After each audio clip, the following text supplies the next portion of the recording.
Buenas tardes a todos y todas. Damos comienzo al webinar Horizonte Mediterránea número 17, tematizado en la creatividad y la eficacia del diseño gráfico y la dirección de arte en la información y la comunicación.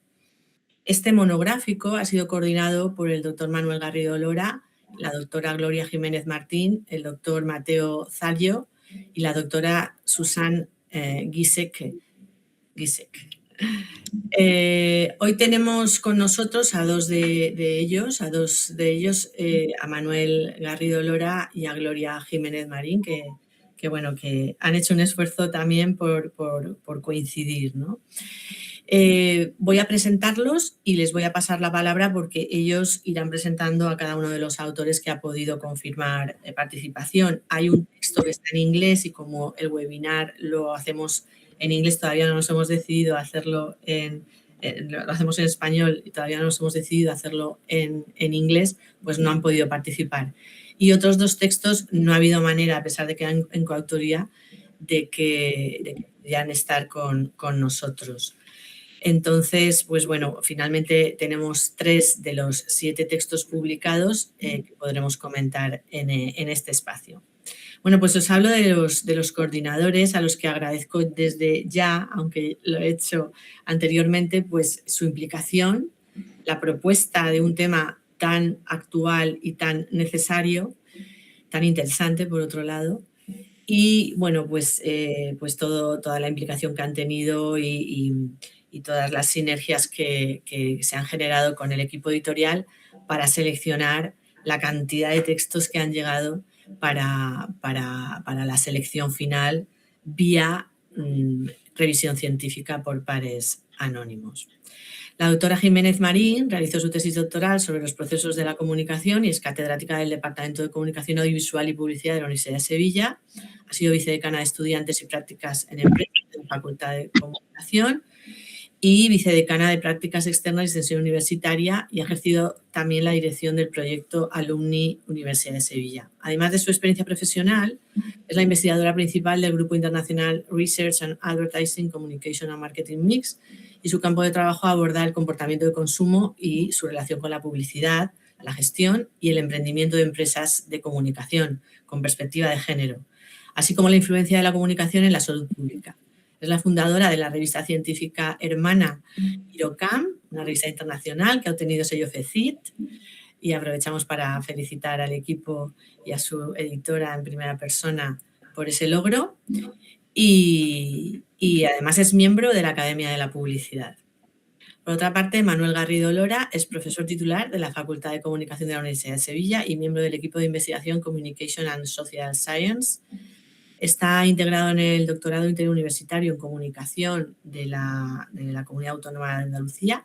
Es socio fundador de la Asociación Española de Investigación en Comunicación y ha participado en 5 proyectos nacionales de I+D+I financiados en convocatorias competitivas.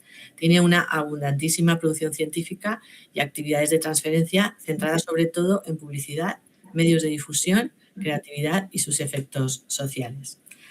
Bueno, pues bienvenidos a todos. Os paso la palabra, Manuel y Gloria, para que presentéis a estos autores y les comentéis cuál ha sido también la experiencia de dirigir un monográfico como el que ahora presentamos. Bueno, pues muchísimas gracias, Victoria. Tomo yo la palabra, Manolo, si te parece. Sí. Buenas tardes a todas, a todos los presentes, a los que estáis ahora mismo aquí en directo haciendo este webinar y a las personas que nos vais a ver en algún momento, a las que nos estáis viendo ya en diferido. Gracias por participar además en esta edición con la que abrimos este año 2026. Como bien presentaba la doctora Tour, soy Gloria Jiménez Marín, compañera de la Universidad de Sevilla, para quienes no me conocéis. Y bueno, simplemente quería comentar que la coordinación de esta iniciativa ha sido posible gracias al trabajo conjunto de un equipo académico internacional que de alguna manera compartimos una mirada amplia y complementaria sobre la comunicación visual y sobre todo su eficacia. No solo estamos hablando de la cuestión puramente estética y artística, sino la cuestión puramente comportamental y de influencia en el consumo, como bien adelantaba ya antes Victoria. Estamos hablando efectivamente de la compañera, la directora del Sutaria Center of Technology and Entrepreneurship en la University of California, Berkeley, la doctora Giseke, o el profesor de la University of Cambridge, Mateo Zallo, además de, por supuesto, mi compañero en la Universidad de Sevilla, Manolo Garrido. Empezamos haciendo un pequeño contexto inicial diciendo que esta diversidad institucional, geográfica y de área temática refuerza de alguna manera el carácter transversal que tiene este monográfico y subraya también la dimensión global de los desafíos que hoy afronta la dirección de arte específicamente en la cuestión sobre la comunicación. El título, como adelantaba también la doctora Tur, específicamente de este monográfico, de este especial, es Creatividad y eficacia del diseño gráfico y la dirección de arte, la información y la comunicación, que ya está publicado y ya pueden encontrar todas las personas que quieran acceder a las investigaciones y a los artículos en la revista Mediterránea de Comunicación en el año 2026. Planteamos también que en un ecosistema mediático marcado por la hiperconectividad, la sobreabundancia de mensajes, la saturación y la competencia constante por la atención y por el impacto, las formas visuales ya no pueden entenderse de ninguna manera como meros elementos ornamentales, sino que más bien al contrario, se han convertido en estructuras esenciales y muy sensibles para organizar, para ordenar, para estructurar la información, para orientar la interpretación y condicionar de alguna manera la experiencia comunicativa de los públicos. Al fin y al cabo estamos hablando de convertir la información en una comunicación eficaz. Y aquí entra en juego el término eficacia. Para comprender bien esa importancia del diseño gráfico y su dirección de arte, tenemos que entender también qué implica reconocer su papel en la construcción de discursos visuales que trascienden lo meramente estético, como decía, para situarse en ese núcleo de la comunicación. Porque aquí la creatividad es claramente una herramienta estratégica donde la dirección de arte se consolida y es un elemento de convergencia, un elemento de unión entre sensibilidad estética, por una parte, planificación comunicativa, innovación tecnológica y responsabilidad social, como no puede ser de otra manera tampoco. En este ámbito y en todo este contexto, el monográfico lo que propone es una reflexión académica y profesional, importante también este punto de lo profesional, que aborda la creatividad no como un acto espontáneo, sino como un proceso informado, formado, consciente y orientado a los objetivos con los que se trabaje o que plantee la campaña o la acción formativa, informativa, etc. Lo que en este monográfico hemos planteado es el análisis y la comprensión de las decisiones visuales que intervienen en todo lo que es la comunicación informativa, publicitaria, institucional, offline, online, digital, above, cualquiera de las maneras, poniendo de relieve cómo el diseño, cómo la dirección de arte y cómo la manera en la que se exponen los datos influyen en la manera decisiva en la comprensión, la credibilidad y el impacto de los mensajes. Así que este monográfico es, por tanto, una invitación a repensar el diseño gráfico más allá de los límites donde lo teníamos quizá circunscrito a una cuestión meramente estética y meramente, valga la redundancia, gráfica. Lo que aquí planteamos es una perspectiva crítica, multidisciplinar, integrando aportaciones teóricas, estudios empíricos, englobando ámbitos como el periodismo, la publicidad, el audiovisual, la comunicación corporativa, la cultura visual contemporánea, etcétera. Y desde nuestra posición, los coordinadores de este monográfico, no podemos hacer otra cosa más que agradecer a todas las personas que han participado en él. Y no nos referimos solo a las y los autores que han participado finalmente publicando, incluso a quienes estáis hoy aquí en este webinar, sino también a todas aquellas personas que de alguna manera han enviado sus textos, enviado sus investigaciones, porque cuando menos ello pone de manifiesto la importancia de esta cuestión. Le voy a dar el testigo, le paso el testigo a mi compañero, el doctor Manuel Garrido, quien ahora se va a encargar de presentar un poco a todas las y los compañeros que han participado en el monográfico, a quienes de verdad personalmente os agradezco vuestra colaboración, pero no quiero dejar de dar las gracias específicamente a nuestra compañera Fátima Vila, investigadora de la Universidad de Barcelona, que tras una complicada intervención quirúrgica y encontrándose todavía a día de hoy de baja laboral y en un estado físico de convalecencia, está realizando un verdadero esfuerzo por compartir hoy este espacio, este ámbito y su investigación pues, con todas y con todos nosotros. Así que, Fátima, muchísimas gracias. Me parecía de recibo dejar constancia de esto. Por supuesto, nuestro agradecimiento más que extensivo y extensible a todas y a todos los que estáis hoy aquí, porque como decía la doctora Tur, es francamente complicado ser capaces de coincidir todas y todos, bueno, en un espacio físico ya es que ni se me ocurre, pero incluso en un espacio virtual a una misma hora es realmente complicado, más aún cuando nos encontramos con estas circunstancias vitales que, bueno, quería poner de manifiesto. Así que gracias, Fátima, gracias al resto de compañeras y compañeros y, Manolo, te paso el testigo, así que Muy cuando... bien. Sí, bueno, buenas tardes a todos. Gracias, Gloria, por haber iniciado esta presentación del monográfico a sabiendas de que no sé si estás en uno de los pasillos de la Complutense, donde hay el museo de algunas herramientas históricas de la comunicación, me parece identificar por ahí. Así que te cogemos trabajando dentro de otro trabajo, dentro de nuestro trabajo, ¿no? Esta muy que solemos encontrarnos. Bueno, antes que nada, para mí es un placer, es una alegría. Soy novato en estos webinarios de Horizonte Mediterránea, así que me estreno y saludo a todos, tanto en tiempo real como en tiempo diferido, como decía mi compañera Gloria. Es un placer estar en Mediterránea. Para mí, Mediterránea es una revista a la que le tengo un especial cariño, no solamente por quien la dirige y quienes forman parte de su equipo editorial, sino también porque me ha parecido una voz autónoma, una voz única en el panorama investigador español, que ha sabido aunar dos cosas, el rigor y el contenido de interés, ¿no? Las dos cosas, es decir, ha conseguido que la revista sea amena, sea interesante, tenga verdadero interés para el docente y para el investigador, al mismo tiempo que ha obtenido unas cotas de nivel y de rigor que se ha visto reconocido y se ve reconocida continuamente con su nivel dentro de los guarismos asociados a ANECA y a todos los puntos de evaluación. Y sin duda eso es parte del éxito de una persona que está aquí hoy con nosotros, dedicando parte también de su tiempo para difundir. Equipo, mucha gente, somos muchos. Un equipo editorial fantástico. Hay un trabajazo muy grande. Tengo que agradecerle a mi compañera también, Gloria Jiménez. Sin duda es quien ha echado toda la carne en este asador del proyecto. Y todo esto nació, como siempre sale la investigación, de la curiosidad humana, ¿no? Algunas conversaciones que habíamos mantenido Gloria y yo en el tiempo y que muchas veces cuajan y otras veces no.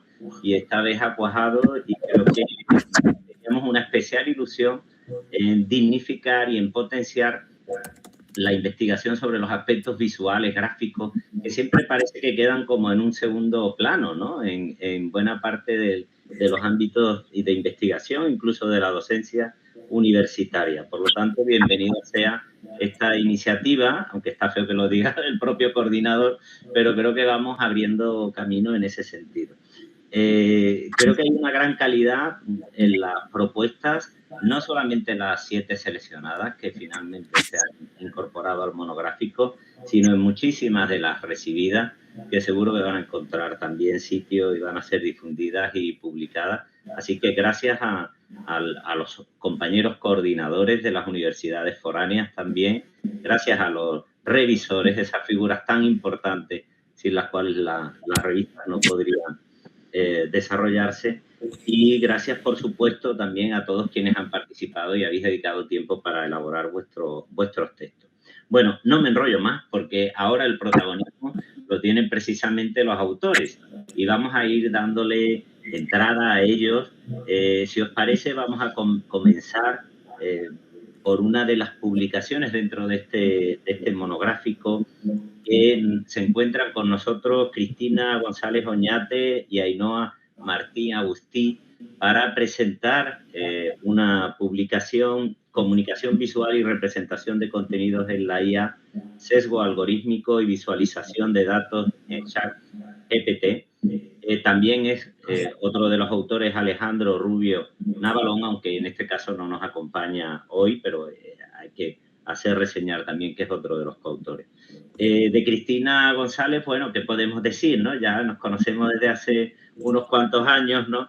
Es catedrática de la Universidad Jaume I, doctora en Comunicación Empresarial Institucional, máster en Dirección Estratégica de Comunicación, pero sobre todo dentro de ese posicionamiento que tenemos los profesores en el ámbito universitario, es probablemente la mayor experta en asuntos de publicidad y medio televisivo en nuestro país. Sus investigaciones son fundamentales para entender este fenómeno, ¿no? En los últimos años también ha ido transitando la investigación sobre la publicidad digital, las marcas en las redes sociales. En definitiva, un referente en nuestro país para este tipo de investigaciones. Y Ainhoa Martín, que también la tenemos entre nosotros, creo, la tengo por aquí. Sí, está Ainhoa, ¿verdad? Sí. Que, bueno, es graduada en Publicidad y Relaciones Públicas por la misma universidad también que Cristina, y que viene estudiando con bastante interés la inteligencia artificial en los procesos comunicativos y que, bueno, pues seguro que ha sido una aportación fundamental también para el desarrollo de este trabajo de investigación. No me enredo más con esta cuestión y os dejo para que podáis comentar cuanto estiméis. Si os podéis ceñir al tiempo de los 5 minutos, pues lo agradeceríamos especialmente. Muy bien, pues si os parece bien, empiezo yo, hago una pequeña intervención y le doy la palabra a mi compañera Ainhoa. Bueno, buenas tardes a todos y a todas. Lo primero es agradecer a los coordinadores la oportunidad que nos habéis brindado en poder publicar este trabajo conjunto. Y bueno, yo quería también hacer especial mención a la directora de la revista, a Victoria Tur, no solo por lo que habéis comentado de la importancia que tiene esta revista, sino también el cómo lo están transfiriendo a la comunidad y a la sociedad, que lo veo tan importante a día de hoy, que todos nuestros textos, que todas nuestras investigaciones no solo se queden en la parte académica, que creo que este espacio que habéis generado es una de las más iniciativas que seguís aportando, así que felicitarte de manera pública. Ya centrándonos en el trabajo, yo simplemente quería abordar y hacer una indicación. Lo interesante del trabajo es que en este caso proviene de un trabajo final de grado de Ainhoa Martín, como ya graduada en publicidad, y acompañado con Alex Rubio Navalón, que es profesor asociado en nuestro Departamento de Ciencias de la Comunicación, pero a su vez proviene del mundo empresarial. Él tiene una agencia de publicidad, está centrado en temas de IA. Entonces, hicimos ahí una triangulización muy interesante, intentando generar un aspecto más académico, un aspecto más empresarial y en este caso, que espero, y la voy a meter en un compromiso, pero yo la voy a intentar meter a Ainhoa para que empiece y que le invite a que siga investigando, porque esto ha sido el primer peldaño de una posible y una futura muy buena investigadora para el mundo de la academia. Por lo cual yo creo que este triángulo ha hecho un buen trabajo. Ainhoa lo va a resumir mejor que yo, pero sobre todo quería poner hincapié y en agradecerle su participación, porque todos hemos empezado al principio con nuestros miedos, con unas primeras investigaciones, y en ese aspecto Ainhoa no ha dudado nunca, ha confiado también en nosotros y hemos realizado este artículo que sobre todo pone de relieve el enfoque que ha tenido, ¿vale? La importancia también de esa responsabilidad ética a la hora de trabajar en un campo como es la IA. Y ya sin más, cedo la palabra a mi compañera, que es quien os va a resumir y os va a explicar mejor el trabajo. Muchas gracias. Bueno, muchísimas gracias por habernos invitado. Cristina ya lo ha dicho bien. Y sobre todo, muchísimas gracias a Cristina y a Alejandro Rubio por haberme dado la oportunidad. Así que no me voy a enrollar más. Y bueno, como sabéis, la investigación, comunicación visual y representación de contenidos en la IA se centra en el sesgo algorítmico y la visualización de datos en ChatGPT. El sector de la comunicación vive una transformación constante. La irrupción de herramientas de inteligencia artificial generativa como ChatGPT ha permitido agilizar procesos y optimizar tiempos creativos. Sin embargo, este uso cada vez más extendido también plantea retos éticos, especialmente en la relación con la reproducción de sesgos algorítmicos que pueden perpetuar estereotipos sociales. Este estudio analiza cómo el uso de ChatGPT en el ámbito comunicativo puede reflejar sesgos de género o etnia y explora estrategias para mitigarlos, poniendo el foco en la responsabilidad ética del comunicador. La investigación parte de una pregunta clave: ¿cómo afecta la dependencia de estas herramientas a la responsabilidad ética de quienes comunican? La hipótesis inicial planteaba que un uso acelerado y poco crítico de ChatGPT aumenta el riesgo de reproducir sesgos implícitos. Para abordarlo, se siguió una metodología cualitativa en 3 fases. Primero, una revisión bibliográfica para contextualizar los conceptos de IA, sesgo y comunicación. Después, se realizaron entrevistas estructuradas a 3 perfiles profesionales: un desarrollador de chatbots, la directora de una fundación social y un director de comunicación corporativa, con el objetivo de recoger perspectivas técnicas, sociales y prácticas. Finalmente, se llevó a cabo una experimentación directa con ChatGPT, a partir de 15 preguntas habituales en comunicación, planteadas en 2 escenarios: un uso rápido y sin contexto y otro más reflexivo y supervisado.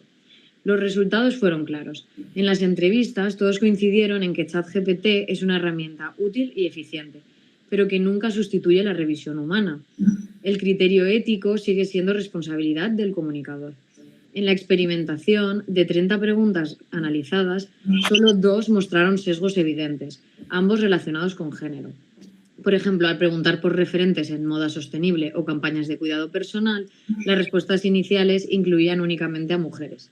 Sin embargo, cuando las mismas preguntas se formularon con más contexto, las respuestas fueron mucho más inclusivas y diversas. Esto demuestra algo clave: ChatGPT no aplica la ética de forma automática. Dispone del conocimiento sobre diversidad, pero necesita la guía para el usuario, para usarlo correctamente. Por eso, no es una herramienta autónoma en términos éticos. Aunque la hipótesis inicial no pudo confirmarse plenamente, el estudio también evidenció una cierta desconfianza social hacia la IA, muchas veces alimentada por desinformación o expectativas exageradas.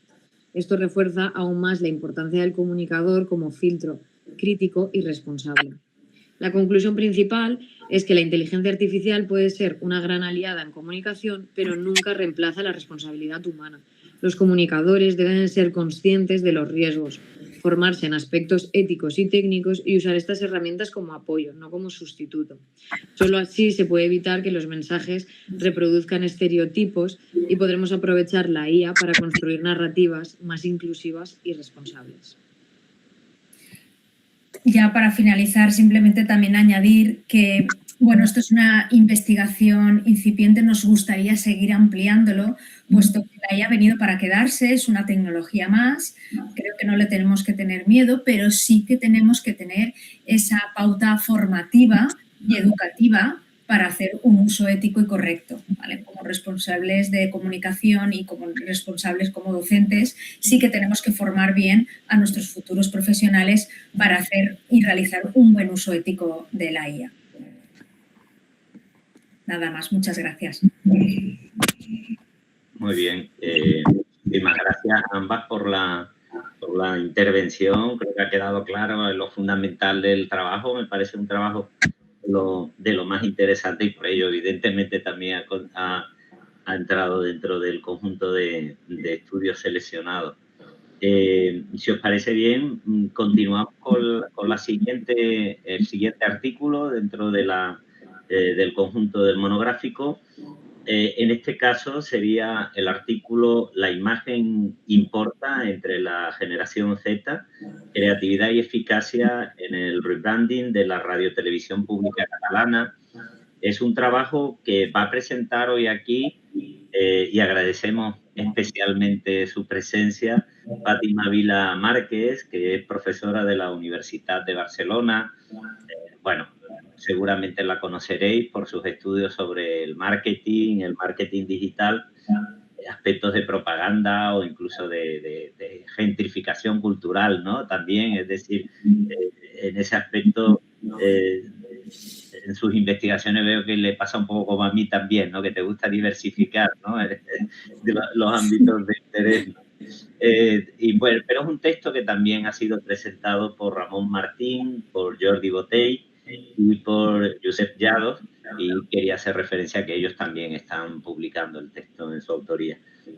Sin más dilación, cuando quiera, Fátima, y reiterando el agradecimiento.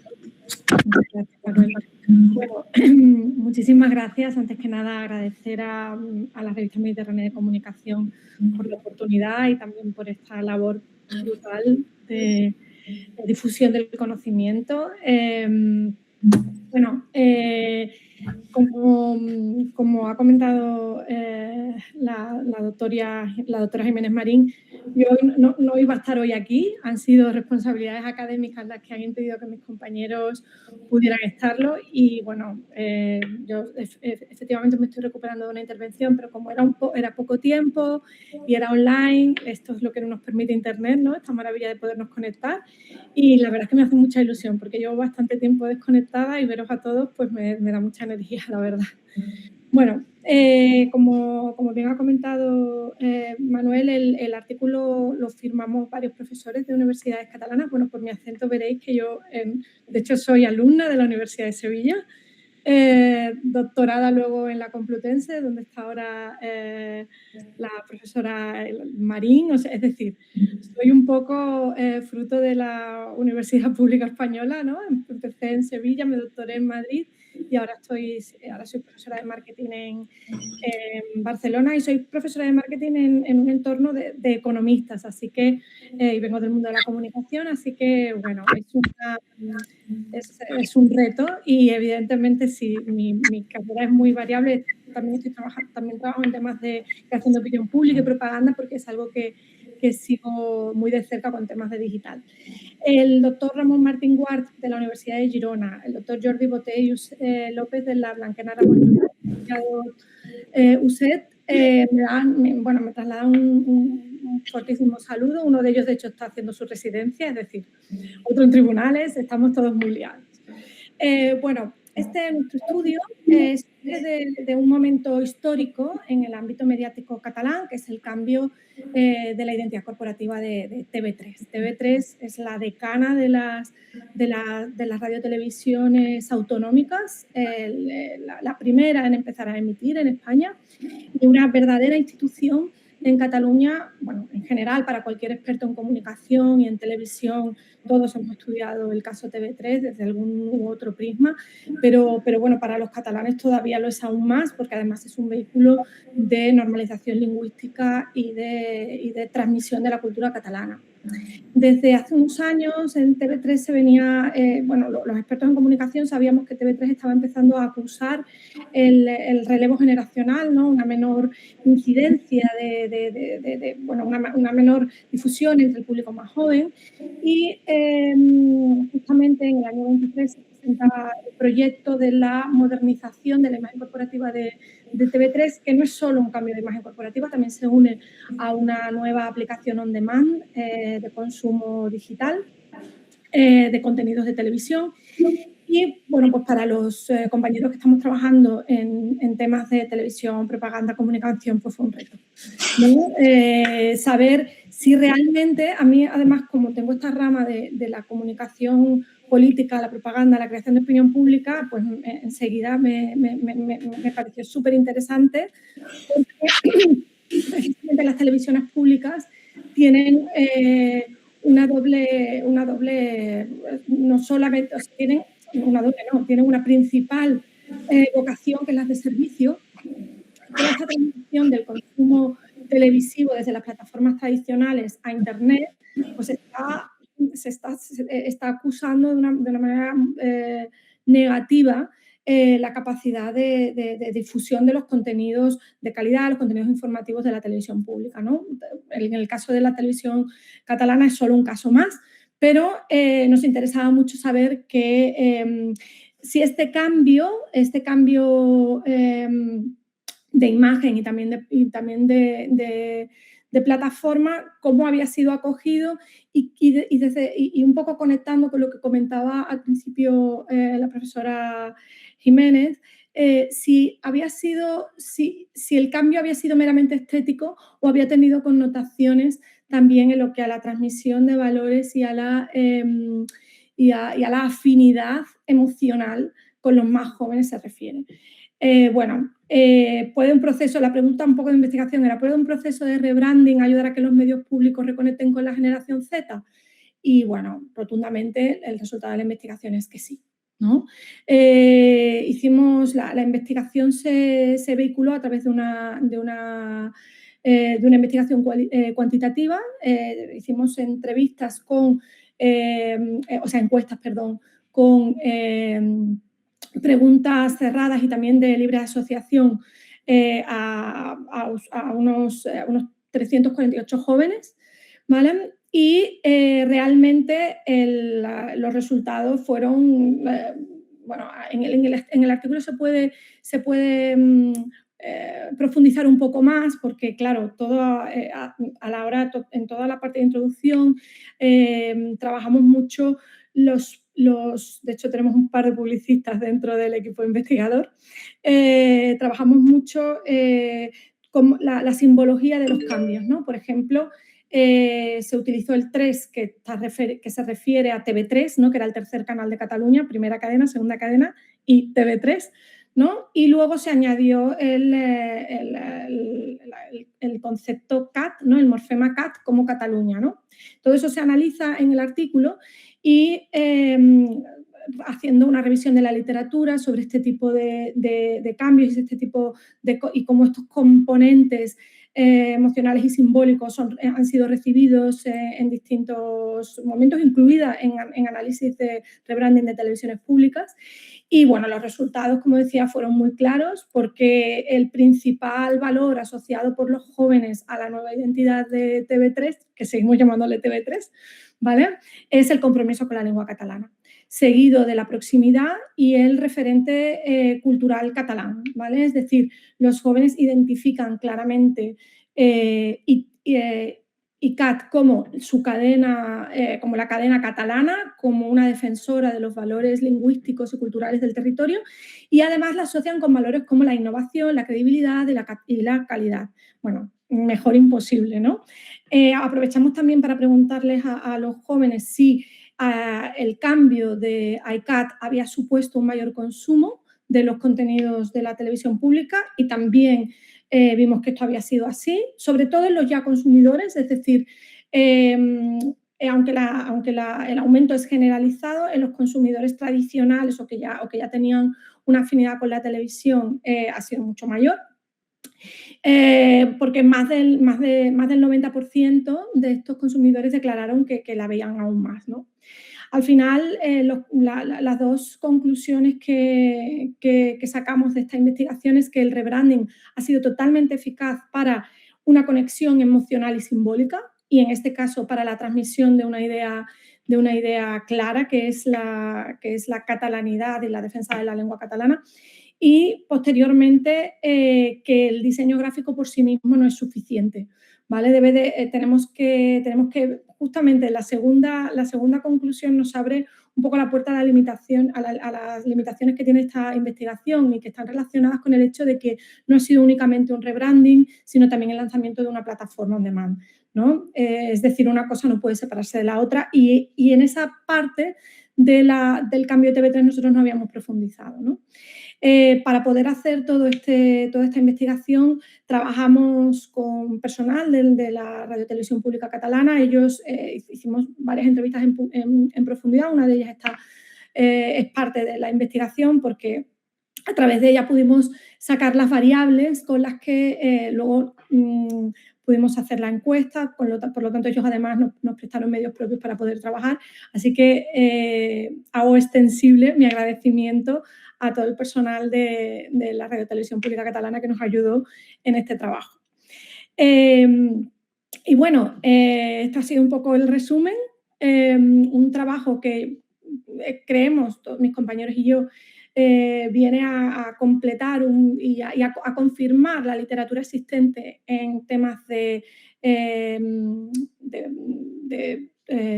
potencia simbólica y posibilidades del diseño gráfico y bueno, la verdad es que nos gustaría seguir trabajando en este ámbito, quizás relacionar también esta parte del límite de la investigación que nos había quedado con el tema de la plataforma on demand.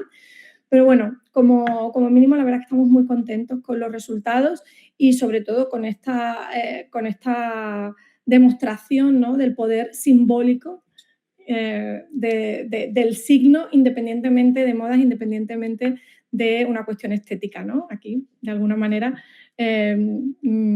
venimos a confirmar todo lo que otros profesionales de la comunicación, los semiólogos, ya venían comentándonos. Bueno, muchísimas gracias a todos y bueno, supongo que luego en el turno de debate y de compartir juntos ya podremos hablar un poco más sobre el artículo o alguna duda que tengáis. Muchas gracias. Pues muchísimas gracias, Fátima, por tu acercamiento, siempre un acercamiento breve, unas pinceladas fundamentales, pero creo que así lo ha sido de tu artículo y luego podremos tener oportunidad, si el tiempo nos lo permite, que espero que sí, para debatir un poco sobre estas cuestiones también. Bueno, doy paso seguidamente al artículo sobre el diseño de inteligencia artificial en la enseñanza tipográfica, percepción estudiantil en grados creativos ante el uso de inteligencia artificial generativa. Es un artículo presentado por 3 autores, Pablo Martín Ramayal, que creo que nos acompaña hoy aquí lo tenemos, Juan Pablo Micaleto Belda y Andrea Bertola Garbellini, ¿no? Que con Andrea sí recuerdo haber tenido más relación, quizás por el paso del tiempo, ¿no? De que ya vamos teniendo algunos cierta edad. A Pablo y Juan Pablo pues son más jóvenes y por lo tanto sí, seguro que tendremos oportunidad de conocernos y así lo estamos haciendo hoy día.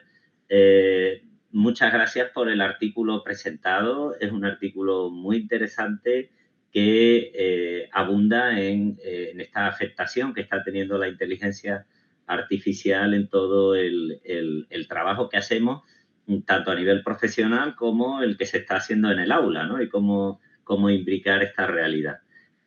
Sin más dilación, pues te paso la palabra y nos comentas brevemente algunas cuestiones de tu artículo. Muchas gracias.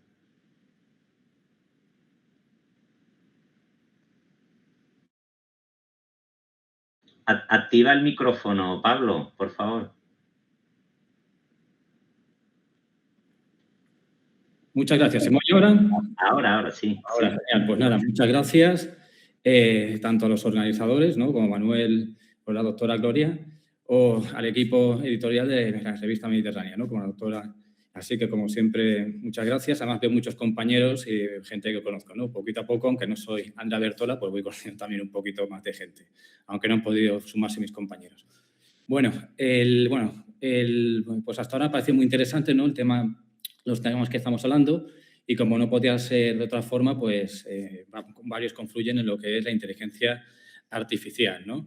En el ámbito del diseño gráfico existen distintas pilares, ¿no? El primero sería el formato, después sería la imagen, el color, y uno que se suele cuidar muy poquito es la tipografía, ¿no? Que, pues, oye, pues cojo una helvética o cojo cualquier cosa y tiro para adelante o no maqueto como debería ser, ¿no?, ese elemento. Pero, sin embargo, es lo que muchas veces diferencia lo que es un muy buen diseño de un diseño sublime o excelente, ¿no?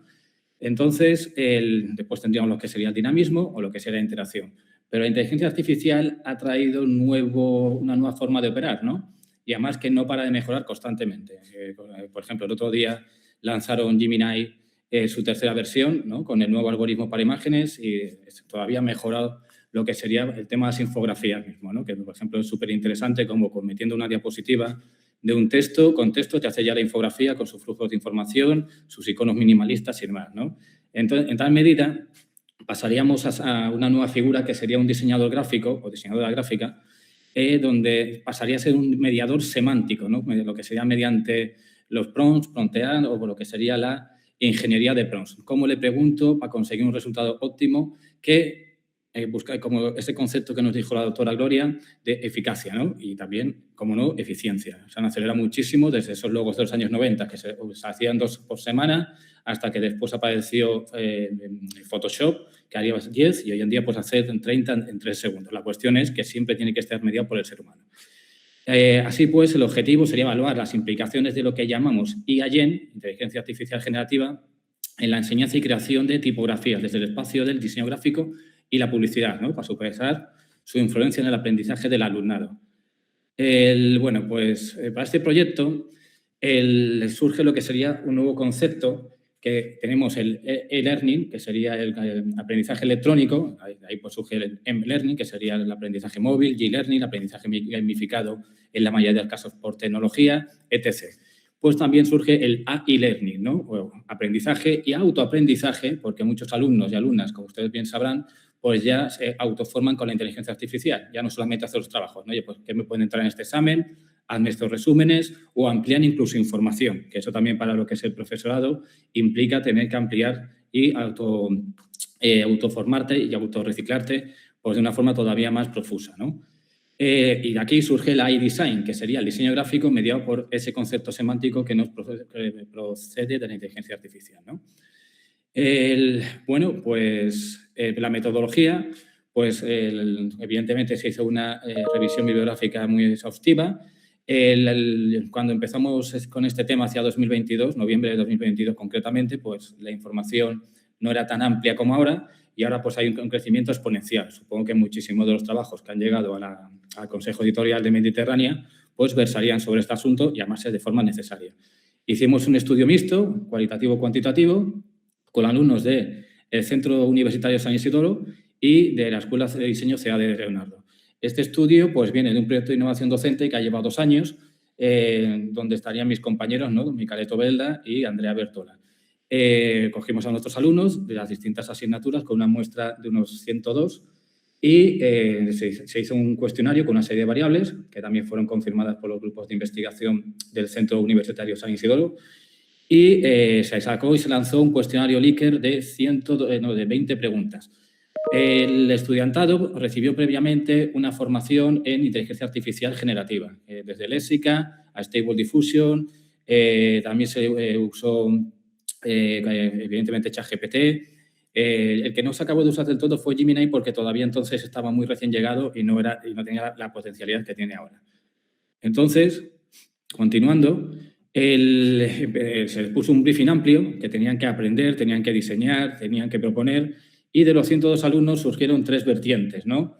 Una vertiente principal que era simplemente, bueno, una funcional, entonces serían 4, donde, pues bueno, hacían alfabetos, pero alfabetos, pues a lo mejor estilo buscando una estética grotesca, pero grotesca desde el punto de vista conceptual de lo que es la tipografía, tipo una futura, o incluso rozando algunas la helvética, entonces que también tiene su mérito, pero le faltaba lo que es un argumento crítico de fondo. Después surgieron muchísimas de tipo estético, es decir, que uno de los resultados de este estudio ha sido hacer una taxonomía. Entonces tiene la funcional, la estética y el siguiente nivel sería ya, pues, serían ya lo que es narrativa, ¿no? O sea, ya la gente se lanzaba y con esas tipografías pues contaban historias. Entonces ponían, por ejemplo, a una H y a una M, les ponían caras de personas, mantenían una conversación entre ellos, todo esto en un entorno de diseño de moda, ¿no? Por poner un ejemplo de unos trabajos más avanzados. Y, por último, unos pocos, una minoría, la verdad, pues fueron capaces, pero fueron los trabajos más sobresalientes, no porque fueran los mejores técnicamente, sino porque era lo que tenía más trasfondo conceptual y apelaba más al pensamiento complejo, que era el buscar, a través de esas tipografías y de esos trabajos, pues su acción social, ¿no? Por ejemplo, pues hacer que chicos o chicas con problemas de autismo pues pudieran, mediante juegos con letras, pues expresarse mejor. O hacer que un chaval o chavales que no tenían problemas auditivos, pues se pudieran poner mediante cómics y narrativas, pues que se pusieran su aparato para poder escuchar correctamente, su audímetro, pues de manera voluntaria, pues cada niño pues le parece que le cuesta, ¿no? Entonces, pues salieron trabajos muy interesantes con un trasfondo ético y un trasfondo moral pues de gran calado y profundidad. Y bueno, como conclusiones, pues los alumnos hay que pensar que no son creativos o publicitarios creativos puros todos. Estos sean solamente los de la Escuela CA de Leonardo. El resto eran pues un perfil más amplio en comunicación. Pues decían que aumentaba la creatividad percibida, especialmente los de estudios de comunicación y comunicación digital. Después, evidentemente, decían que los tiempos de producción pues habían reducido de una manera dramática. Lo que pasa que también es cierto que decían que echaban el mismo tiempo si querían hacer un trabajo sobresaliente, además que se detectaba rapidísimamente. Pero todo este enfoque hacia la tecnología dio lugar a una paradoja, ¿no? Que se estaban muy satisfechos, pero todo esto les producía cierto miedo, ¿no? Tanto por la autoría, decía, oye, pero ¿cómo saben que este logotipo es mío o que lo ha hecho una persona? O incluso hacia su futura empleabilidad, porque no olvidemos que estamos hablando con alumnos y alumnas que todavía están en su fase de estudios. Y bueno, pues aprendieron un montón de herramientas y básicamente pues acabaron muy satisfechos. Vieron que se podía potenciar sus capacidades en un entorno que en muchos casos no era su entorno natural o no se movían de forma nativa o de forma orgánica, ¿no? Como era el diseño gráfico, porque hay que pensar que a lo mejor había gente que iba a departamentos como el departamento de cuentas y demás, ¿no? Entonces, pues eso, ¿no? Y básicamente, pues eso, que la inteligencia artificial, como han dicho nuestros compañeros y compañeras, ha llegado para quedarse. Esto a una velocidad endiablada, ¿no? Porque yo, por ejemplo, el último algoritmo que han metido para el tema de las gráficas y los gráficos en Gemini es espectacular. Y yo me dedico a la publicidad y al diseño gráfico y, de hecho, he impartido mucho tiempo docencia. Y lo que, como dicen, no hay que tener miedo, ¿sabes? Sino coger lo que hemos tenido de siempre, coger estas nuevas tecnologías y aplicarlas porque es un crecimiento natural y que hay que aceptar, implementarlo en nuestros estudios y en la universidad. Así que, sin más, muchas gracias. Muchas gracias, Pablo, por tu intervención breve, sintética y que ha comunicado muy bien el espíritu y el desarrollo del trabajo que presentabais aquí. Voy a pasar la palabra ahora a las compañeras Sonia Gómez González y Nuria Sánchez Hey Valenzuela, que creo que están las dos aquí, sí, están presentes. Presentan el artículo La función de las etiquetas visuales en la categorización de la desinformación, análisis comparado entre maldita.es y Polígrafo. Sin duda un trabajo muy interesante, creo que muy necesario y que va a tener también bastante difusión y repercusión por la situación de desinformación absoluta en la que nos encontramos, ¿no? en el ámbito de la comunicación global. Bueno, Sonia Gómez es doctora en comunicación por la Universidad de Sevilla y máster en lingüística. Es periodista de profesión y trabaja para el Gobierno Regional de Madeira en distintos ámbitos de asesoría en comunicación. Y Nuria, bueno, ¿qué decir de Nuria? Que conozco su rostro desde hace muchos años, ¿no? En el entorno de la Facultad de Comunicación, ella es profesora de la facultad. Es doctora en comunicación y licenciada en periodismo por la Universidad de Sevilla y ha sido profesora anteriormente en el Centro Universitario San Isidoro de la Universidad Pablo de Olavide y tiene una trayectoria profesional y reconocible también en algunos medios de comunicación como, bueno, Canal Sur Televisión o los informativos Telecinco también. Sin más preámbulo, pues cedo la palabra. Os organizáis como queráis vosotras, Nuria y Sonia. Genial. Muchísimas gracias, Manuel. Me gustaría empezar, después daré el paso de palabra a mi compañera Sonia, agradeciendo evidentemente, aunque me repite, aunque reitere esto, a los organizadores, sobre todo por la invitación concreta a participar. Sé que hay muchísimas personas que han presentado trabajos y yo sí tengo que decir que para mí es todo un honor poder tener un artículo en Mediterránea, sobre todo porque muchas veces cuando he escrito, cuando he buscado pues toda la información necesaria para muchos artículos, casi siempre he tenido que recurrir a esta revista como garantía, ¿no?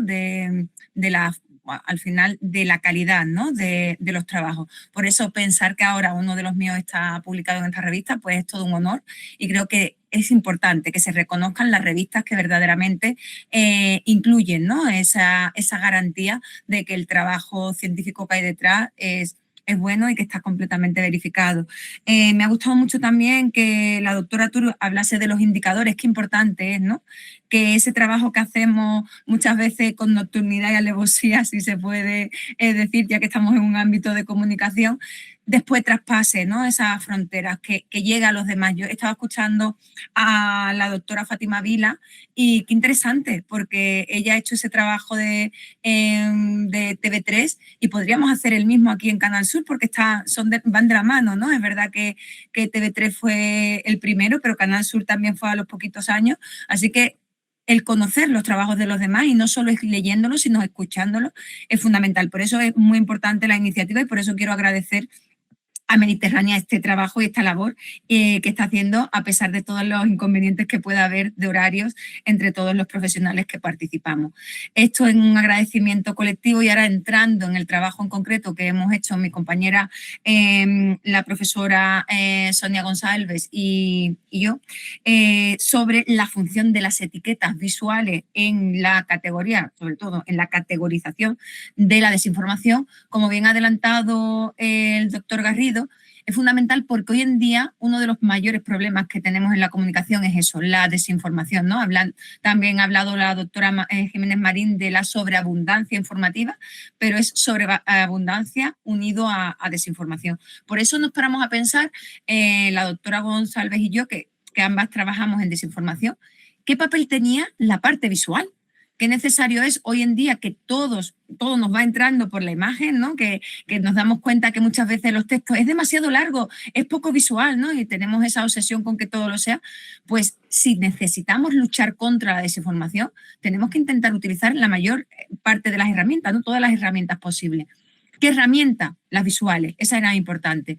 ¿Qué hicimos? Escogimos pues 2 plataformas que fueran representativas de fact-checking, una en España y otra en Portugal, como bien indica el título, Maldita y Polígrafo, con la idea de ver qué cosas se daban de sí, es decir, iban multiplicándose en cada una de las plataformas y cuáles eran iguales, similares y cuáles eran distintas.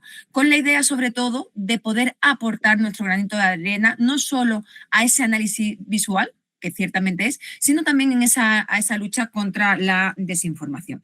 Por ello, bueno, lo que hicimos, el objetivo principal que queríamos ver era analizar ese papel de las etiquetas visuales, tanto fuese el color, el icono, los textos que van acompañándolo, como después también poder utilizar en objetivos secundarios esa unificación, ¿no? Y sobre todo contextualización de por qué se llega a utilizar estos elementos, en qué temática se llega a utilizar, sobre todo teniendo en cuenta qué noticias se verifican, cuáles iban acompañadas o no con estas etiquetas visuales, entender estas etiquetas visuales, cómo iban parando o intentando parar esta desinformación, esta propagación de la desinformación.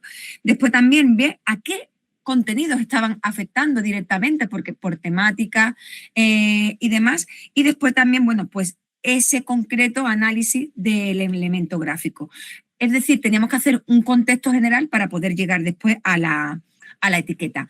Metodológicamente utilizábamos una metodología mixta que ha ido combinando esos enfoques cuantitativos y cualitativos, y sí es importante que tuviéramos una muestra bastante grande de 823 verificaciones que en estas 2 plataformas que he indicado, con la idea de que fuera equilibrado. ¿Por qué? Porque además, teniendo en cuenta que iba a la revista Mediterránea, que intentamos hacer una visión mediterránea de todo, ¿no? El poder incorporar 2 países distintos, Portugal y España, que bueno, pues son cercanos, pero en muchas cosas coinciden y en otras no, nos parecía necesario utilizar estas similitudes y estas diferencias para ver cómo podíamos luchar contra la desinformación. Yo he empezado a hablar y tenía que haber ido compartiendo una presentación que teníamos preparada mi compañera Sonia y yo. Lo hago sobre la marcha para que ella también pueda utilizarla. La hemos probado antes, así que entiendo que no va a haber problema con que se vea. ¿La veis? ¿La estamos viendo? Sí. Vale. Entonces, bueno, pues hemos ido viendo pues, los objetos, la metodología que hemos visto. Pon la pantalla completa. Vale, y aquí en esta parte, que supongo que es lo más importante de nuestro trabajo, no solo marcar esa metodología del número específico de artículos y demás, podemos empezar a ver la doctora Sonia González va a exponer los resultados, que al final es lo más importante de este trabajo de investigación. Le paso la palabra. Buenas tardes, Sonia. Buenas tardes, hola a todos, gracias por la organización y todo lo que han repetido aquí 1000 veces. Perdón por mi español, que vivo en Portugal, soy venezolana, pero ya saben que me puedo enredar un poco. O sea, les presento los resultados y dando continuación a lo que mi compañera Nuria os había dicho, este trabajo, este estudio, o sea, que tuvo como base una comparación entre las dos plataformas, Maldita.es y Polígrafo, y en relación con los resultados, en lo que respecta a la calificación de las publicaciones verificadas en cada plataforma, vemos que en Maldita.es predomina claramente la categoría bulo, seguida a distancia por la categoría timo y qué sabemos. En Polígrafo, por otra parte, se observa una mayor diversidad de calificaciones con un peso relevante en los contenidos clasificados como verdadero y falso. En cuanto a la ratificación de los bulos, en Maldita.es la gran mayoría de estos se concentra en la categoría maldito bulo, y en Polígrafo, la plataforma portuguesa, los bulos se distribuyen de manera más diversificada por secciones temáticas con más prevalencia de contenidos de las sesiones sociedad y política. En respecto a las formas de difusión, en ambos casos se observa un patrón claro. Las redes sociales constituyen el canal predominante de difusión. En las dos plataformas, los resultados muestran que las organizaciones son las más afectadas. Se ha estudiado a nivel semántico las etiquetas utilizadas por Maldita.es. La etiqueta bulo se emplea de forma transversal en distintos tipos de desinformación, usándose un recurso gráfico muy visible. Le pedí a Nuria, por favor, que pasara los diapositivos, Nuria, porque eso. Eso te íbamos a decir, que ibas dando información, pero no la veíamos reflejada. Ha sido fallo mío, disculpa, perdón. No pasa nada. Pues eso. A nivel semántico, el otro, por favor. Sí, eso ya lo dije, sí, estoy aquí en esta parte, perdone. Que se ha estudiado a nivel semántico las etiquetas utilizadas por Maldita.es y en este caso concreto de esta plataforma, la etiqueta bulo, como vemos, es rojo, es un recurso gráfico bastante visible y el color rojo bastante llamativo, ¿no? Y por su parte, la etiqueta que sabemos se asocia con textos informativos en que los datos son incompletos y están en desarrollo. Por otro lado, la etiqueta sin pruebas es todavía Maldita, sí, eso se utiliza para señalar afirmaciones y teorías conspirativas que carecen de verificación. O sea, las tres etiquetas esenciales, bulo, que sabemos y sin pruebas. A la próxima, ahora sí. En Polígrafo, todavía en relación al estudio semántico, podemos decir que se constata que se usan diferentes elementos gráficos para clasificar el grado de desinformación y se utilizan 7 etiquetas que van desde lo más verdadero hasta lo más falso. Y aquí un poco diferente de la plataforma española porque hay una graduación diferente más grande.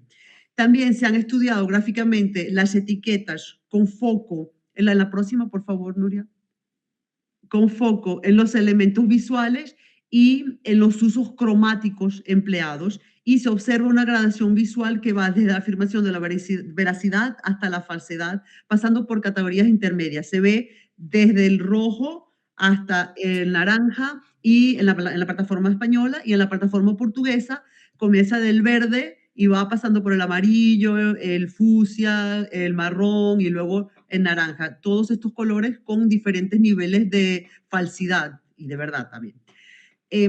Ahora sí, a las conclusiones. En las dos plataformas predominan las similitudes en el uso de elementos visuales para representar la desinformación. No son así tan diferentes y se observa una clasificación por grados de veracidad y falsedad, con un uso recurrente al color rojo para señalar la mentira y en relación, con una relación clara entre la forma visual y las etiquetas y su significado. También se verifica la presencia de categorías intermedias entre lo verdadero y lo falso, como vimos. En polígrafo se destaca un sistema cromático más amplio y coherente, con una mayor variedad de colores para matizar el grado de veracidad. Como vimos, hay como que más escalones. De todo esto se extrae la conclusión más importante de esta investigación, y es el hecho de que las etiquetas visuales tienen un papel fundamental en la categorización de la desinformación, que sirve para identificar los bulos, pero sobre todo para combatir la desinformación reinante, que es una de las peores lacras en la información en la actualidad. Muchas gracias y quedamos a disposición para contestar cualquier pregunta que tengan. Muchísimas gracias, Sonia y Nuria, por vuestra participación aquí en la presentación, en el webinar. Para redondear quizás la presencia de autores en este webinario, querría de algún modo hacer presente a aquellos que por diversos motivos, normalmente académicos, no han podido estar y que completan el monográfico. Y si os parece bien, voy a dar un par de referencias de cada uno de esos compañeros de artículos, 3 artículos que no han podido verse aquí representados, ¿no? El primero de ellos, y que precisamente abre el monográfico, titulado Tipografías, rostros y emociones, los códigos del lenguaje visual en la comunicación sobre salud mental en el Reino Unido, es un trabajo de María Fernández Ozo Fuentes, de la Maynooth University de Irlanda, y Joana Setta, de la Universidad Católica Juan Pablo II, la Universidad Polaca en Lublin. Y analiza cómo los recursos gráficos configuran los mensajes en campañas de concienciación sobre la salud mental. Sin duda un tema de gran interés en la actualidad que abordan las autoras, y que a través del estudio de las tipografías, de las expresiones faciales y de las representaciones emocionales, las autoras exploran cómo ese lenguaje visual influye en la percepción social de la salud mental y en la empatía hacia quienes la padecen. El trabajo destaca la importancia de la coherencia entre texto e imagen, así como el poder de la expresividad tipográfica y de los rostros para transmitir cercanía, vulnerabilidad o fortaleza. En conclusión, se subraya que las decisiones visuales son clave para generar discursos efectivos, sensibles y socialmente transformadores. Evidentemente, no hace falta decir que cualquier persona interesada tiene a su disposición en la web de Mediterránea el texto completo para profundizar en este trabajo, que entendemos es de especial interés por el escenario de salud mental en el cual nos encontramos, y que aquí también los componentes visuales pueden aportar su grano de arena. Por otra parte, tendríamos otro trabajo que, con el título Inteligencia Artificial y Competencia Digital en el Diseño de Packaging, análisis aplicado de eficacia visual y comunicativa, un trabajo de Sonia Martín Gómez y Ángel Bartolomé Muñoz de Luna, ambos también docentes en CEU San Pablo, que este artículo estudia el papel de la inteligencia artificial. De nuevo aparece la inteligencia artificial como un contenido clave y es una constante en la esfera de investigación en comunicación actual. Ese papel de la inteligencia artificial y las competencias digitales para crear envases innovadores y efectivos. Es un trabajo interesante en el cual los autores exploran cómo estas tecnologías permiten optimizar los procesos creativos y generar diseños que tengan un mayor y mejor impacto visual y comunicativo. Mediante un análisis aplicado, demuestran además que la IA facilita la personalización, la experimentación tipográfica y cromática, así como la evaluación predictiva de la eficacia persuasiva que tiene ese packaging. El trabajo concluye que la integración entre creatividad humana y herramientas digitales potencia la diferenciación de marcas y refuerza también la conexión emocional con el consumidor. Y finalmente, y ya casi cerrando el monográfico, tendríamos el artículo de Mario Pérez Montoro y Carlos López Tosa, de la Universidad de Barcelona, titulado Visualización de la información e inteligencia artificial generativa, funcionalidad, alcance y límites. Es un trabajo que muestra de qué manera estas tecnologías facilitan la conversión de grandes cantidades de información en visualizaciones más claras, lo que amplía por supuesto, las posibilidades de interpretación y difusión en ámbitos académicos, profesionales o divulgativos. Entre los beneficios que se puede identificar, destacan ellos la automatización de procesos y el apoyo creativo, factores que incrementan la eficacia y promueven la innovación en la comunicación visual. No obstante, también en este artículo se destacan también algunas limitaciones importantes. Por ejemplo, la falta de transparencia de los algoritmos, la generación potencial de sesgos y el riesgo de lecturas erróneas. Finalmente, los autores vienen a reivindicar un uso reflexivo y ético de la IA generativa. No es el único artículo en el que esto sucede. Hemos encontrado mucha estética, pero también mucha ética en el contenido de las propuestas que se han presentado y debemos congratularnos por ello, ¿no? Y ellos consideran que hay que hacer ese uso reflexivo y ético de la IA generativa para asegurar resultados comprensibles, fiables y sostenibles.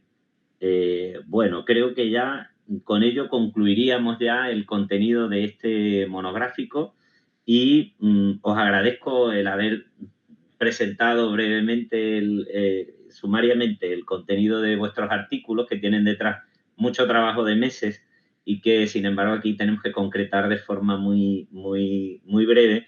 E insisto en que se pueden localizar sus textos completos en la página web, participar, divulgar, puesto que es una revista mediterránea siempre con una vocación de difusión y de servicio para la sociedad. Si os parece bien, y aquí tenemos a Victoria también, podremos abrir quizás un turno en el cual libremente podamos expresar lo que estimemos oportuno, ¿no? Y hacer un poco de terapia sobre qué es lo que supone sacar un monográfico y, sobre todo, qué podemos aportar socialmente. Para mí eso es muy importante con este monográfico, de qué manera podemos aportar nosotros soluciones desde lo visual, desde la imagen, desde la dirección de arte, para los muchos problemas que tiene que afrontar la sociedad actual. Quien quiera puede intervenir. Bueno, comienzo yo volviendo a agradeceros a todos, especialmente a Fátima, que hasta el último momento, pues bueno, ha tenido ese dilema y finalmente ha decidido estar con nosotros, ¿no? Muchísimas gracias, porque es un esfuerzo adicional después de esa intervención quirúrgica que espero que evolucione muy favorablemente. Gracias a todos pues, por vuestras palabras de cariño y esto realmente nos da un chute de energía para seguir haciendo lo que hacemos, que sabéis que al ser una revista Ruta Diamante, pues todo es gratis et amore, pero creemos que es un gran proyecto que está al servicio de toda la comunidad y que está permitiendo que mucha gente pues, pueda hacer visible sus investigaciones y también pues, utilizar estas investigaciones para promocionar, ¿no? Y que es lo mejor que podemos hacer, quizá, ¿no? por todos los compañeros y compañeras. Bien, yo escuchándoos a todos por primera vez, en estas 17 ediciones, he escuchado la posibilidad de un networking de verdad, ¿no? Entre este rediseño de Canal Sur que ha sugerido Nuria Sánchez, basada en la investigación de Fátima Vila y sus compañeros, con lo que han hecho en TV3, ¿no? Y me ha gustado, porque realmente es uno de los objetivos de este espacio, ¿no? El que las ideas pues puedan ser reutilizadas o las investigaciones puedan tener segundas versiones, ¿no? Entonces, no quiero forzar las cosas, pero me ha ilusionado, me ha ilusionado. No sé qué pensáis. Os dejo la palabra ahora a vosotros para que os hagáis preguntas también entre vosotros. Por referencias directas, ya le he escrito a Fátima. Por el WhatsApp hemos estado ya hablando, porque sí es cierto, yo además tengo una línea de desinformación, pero otra de las líneas, mi tesis doctoral, es de televisión pública. Entonces, bueno, va completamente de la mano. y es cierto que también estamos sufriendo aquí en Andalucía ese envejecimiento y a lo mejor no ha sido como un rebranding, pero sí están intentando cambiar la imagen a través de contenidos en redes sociales. Han creado un perfil concreto digital en lugar de solo televisión analógica y yo ya estoy deseando leerlo para ver qué parte podemos y ya no solo por copiarlo, que también, sino por ampliar, ¿no? Si esto está pasando en TV3, pues seguro que a lo mejor en la galega, ¿no? En la gallega también puede ser y podemos ver qué está pasando, sobre todo eso con esas televisiones autonómicas tradicionales. Me parece que es genial. Yo ya le estoy dando cuenta. Bueno, Nuria, es que además el tema de un poco al hilo de lo que Manuel comentaba sobre su perfil, ¿no? Decía, uy, a Fátima le pasa como a mí, que habla de muchas cosas, pero es que todo está relacionado. Yo empecé haciendo mi tesis con marketing político, luego pasé a la desinformación, publiqué bastante sobre fake news cuando todavía ni se hablaba del tema. Luego me alejé un poco porque entré en económicas, en marketing, y me puse más sobre el marketing comercial, la publicidad, etcétera. Pero claro, empiezo a trabajar en este proyecto, por ejemplo, y me dicen los compañeros, oye, ¿qué te parece tal? Y digo, bueno, es que esto es súper importante, porque claro, figuraros que con el tema de la desinformación, la responsabilidad de las televisiones públicas todavía es muchísimo más grande, ¿no? Entonces, aquí hay un reto y ellos me dicen, no te vayas a ir por las ramas y no termines haciendo. Y digo, no, de verdad que no, ¿vale? Pero tenemos que meter en la parte esta de la cuestión, tenemos que meter la responsabilidad de la televisión pública por mantenerse. De hecho, hay párrafos que finalmente no incluimos, ¿no? Porque se nos iban los caracteres, ¿no? Párrafos y bibliografía, ¿no? Que no incluimos, ¿no? Porque era como, bueno, es que claro, hay una responsabilidad política social del medio público con todo lo que está pasando y además que, por desgracia, yo no quiero fastidiaros la tarde, pero las generaciones jóvenes las tenemos súper perdidas.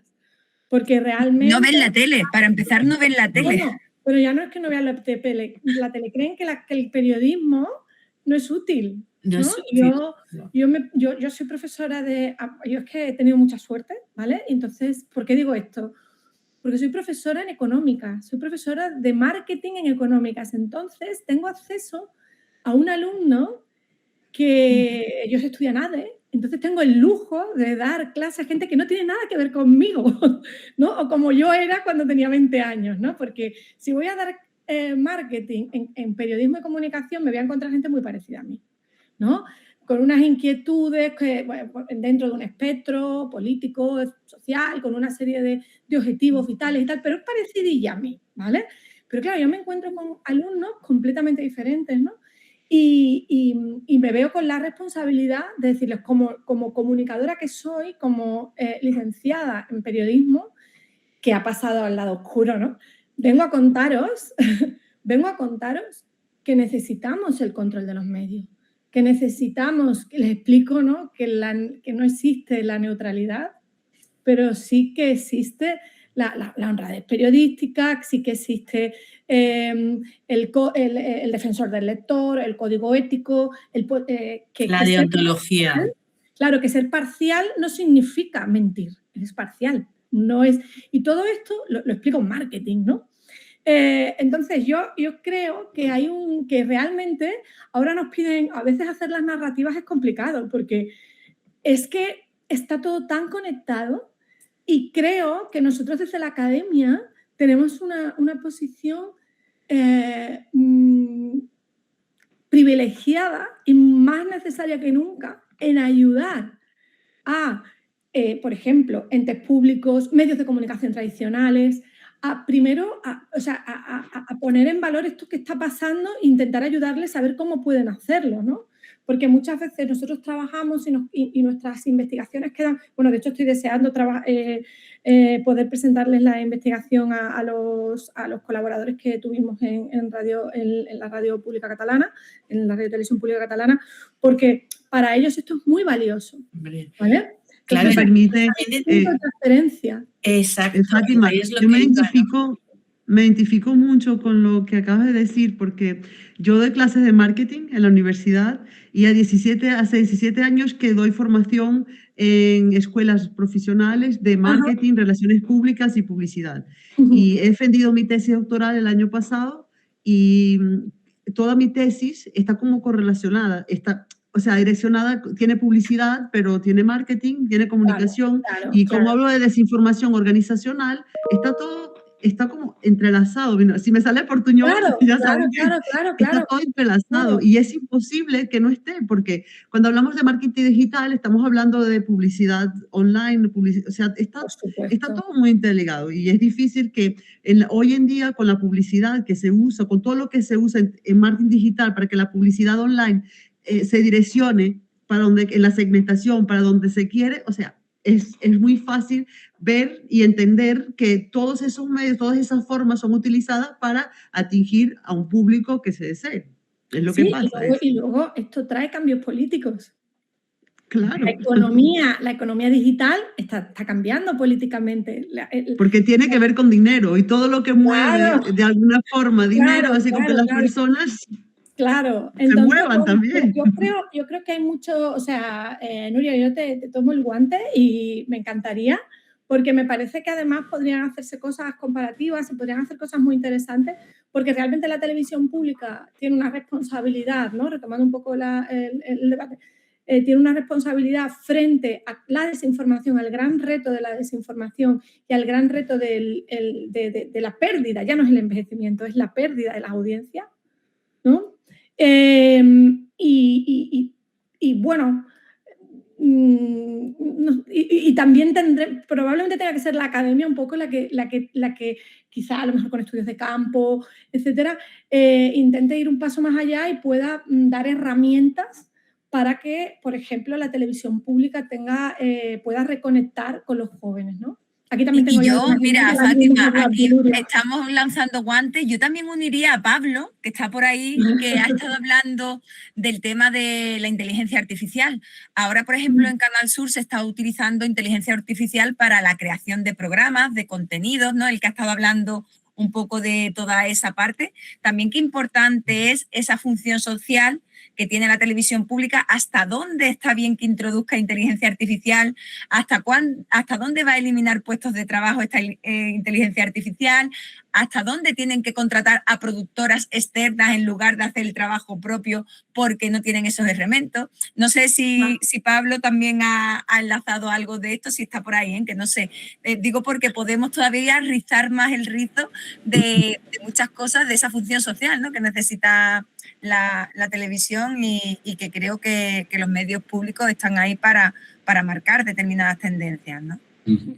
Bueno, yo la verdad es que ya está pasando, ¿no? Yo tengo entendido, por ejemplo, que hay televisiones públicas, no aquí en España, pero en otras partes de Europa, donde ya están poniendo a presentadores con inteligencia artificial. Pero es que más, no sé si fue una cadena británica, creo que fue, que puso un reportaje que hablaba de la inteligencia artificial y resulta que la presentadora de todo el reportaje resulta que estaba generada por inteligencia artificial y se desvela al final de lo que es el reportaje. Y esto, lo que quería hacer la televisión esta era un experimento, ¿no? Entonces, sí, un Jordi Évole.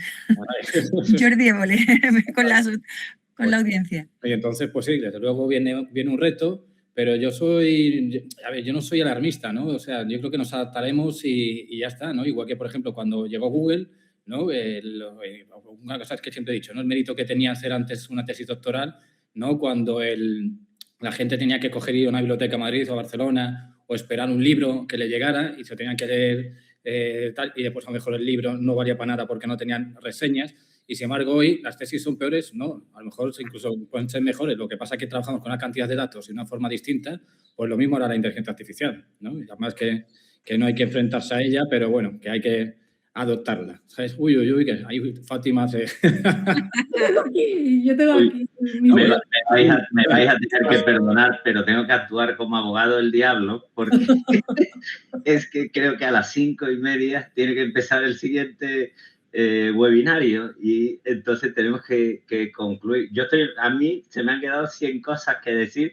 Aquí hay una net. está clarísimo. Aquí son 4:30, ¿eh? Aquí son 4:30. Ahora tenemos una hora más. ¿Verdad? Sí, yo solamente quería añadir que me uno a ese networking porque tenemos muchas conexiones. Mi tesis doctoral también iba sobre el nacimiento de la cadena 4, que sería bueno. también interesante ver el modelo privado versus el público. Y aquí con el cambio en la Comunidad Valenciana con Apunt, que venía de Radio Televisión Valenciana, también aquí hay mucho tema que comentar. Bueno, y en pues relación también con Pablo por el tema de la IA, que somos de la IA, claro. que lo hemos trabajado Si conjuntamente, si os pero parece bien, reivindico el hacemos uso ético. hacemos un encargo para que se haga una red entre todos los correos. No sé cómo articularlo esto o quién se anima. Pues mira, a lo mejor a través de otro monográfico, ¿no? Sobre el rebranding de la imagen pública de las plataformas audiovisuales. Os lo dejo caer. Lo veo. Yo lo veo. Bueno, como ves, Victoria, Yo me ha sido un buen resultado. Sí, de verdad que sí.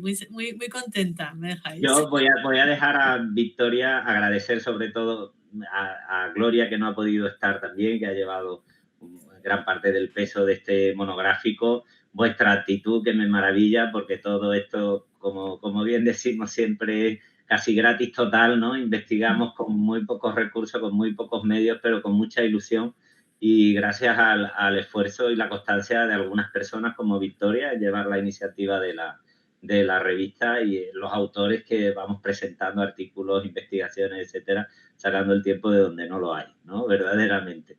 Sí. Así que por mi parte cierro ahí ese agradecimiento que es extensivo también por parte de Gloria, y cuando quiera Victoria, pues finalizamos el webinar.